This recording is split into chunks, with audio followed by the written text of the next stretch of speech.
We know that one of the most difficult parts of sending kids back to school is getting back into the swing of packing lunches. So today we have food expert Andrea Bucket here. She has some new ideas for snacks that you can add to their lunch boxes. And I love this because if you don't want to send a sandwich, if you don't want to send a thermos full of soup, these are really great other options. They're really versatile as well, because I know my kids are older, they're going to college and back to high school, and they often have activities right after school. So it's nice to give them something that has all the ingredients: protein, carbs, veg. So we're gonna show you a few recipes today. I already like the looks of this one. So this is a broccoli cheese muffin. I love savory, so to me this is like the best grab and go option. So it's standard muffin batter. You've got your flour, your baking soda, then you've got eggs and all that jazz.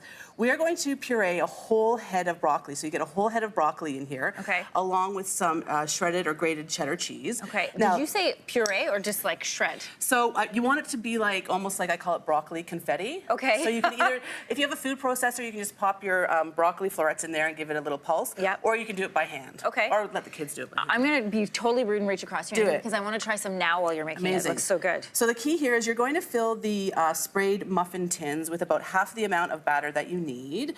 And then we're going to have a secret center. Okay, so this is a fun center. Surprise inside. A surprise inside. We're going to put a little bit of cream cheese. So you put a little bit, about a tablespoon or a teaspoon rather of cream cheese in there. And do you make a little well for it? Yep, you just tuck it right inside, and then we're going to top it with more batter. And then those go into the oven and cook and turn out to be those delicious, moist, savory muffins. Look, there it is. But then the other thing, Anne-Marie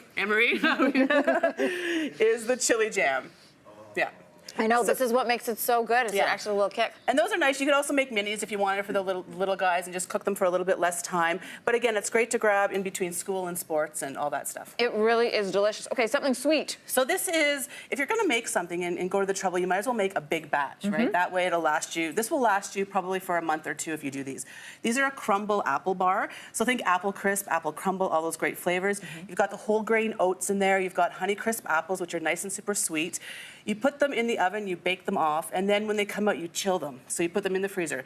You can cut up about a quarter of the pan, because this makes a big sheet-size pan, about this size, and then you can freeze the rest. And then you can cut them and send them to school lunches. And or if they come home, you can serve it with frozen yogurt. Yes! Yeah, all really those good cool. things. I like this idea, and I like the idea of big batch, easy and fast. Yeah, because if you're going to make it anyways, you might as well just go that extra step and do more ingredients. Now, when this was pitched yesterday, I was like, oh, no, eggs in a sheet pan. But it looks really delicious. So this is probably the easiest way to get breakfast or a snack on the go. So it's 12 eggs, so a dozen eggs.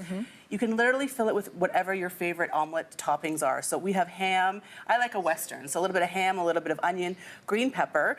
You saute those off, put them in your sheet pan. You have to line it with parchment. Makes it really easy for picking up after. Yeah. You pour your eggs over top and pop it into a 350-degree oven for about 15 or 20 minutes, just until it's set. Yeah.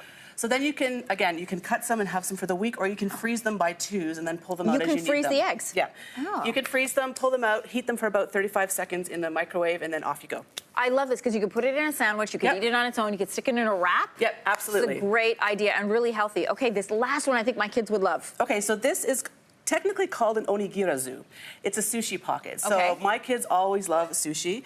You're going to get the nori sheets, put some sticky rice down, and then you're going to fill it with whatever you like. So we've got tofu, we've got cucumbers, carrots.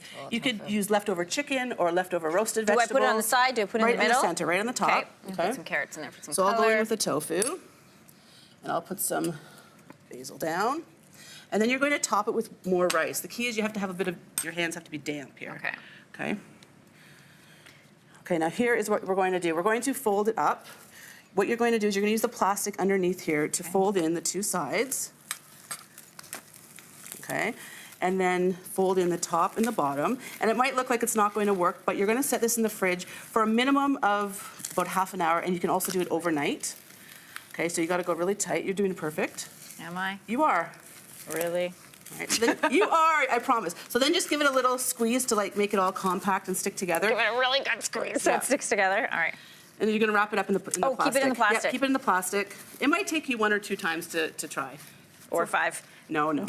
There you go. So you have that. You can pop that in the kids' lunchbox, or you can give it to them after. You can make a bunch of them. Yep. What kind of sauce do you have with this? So this is just a little dipping sauce with some rice vinegar and mirin. But you can use soy sauce. You can also do wasabi, all kinds of stuff. Oh, I like this for me. Yeah. So much fun. This is fantastic. Andrea, thank you so much. You're welcome.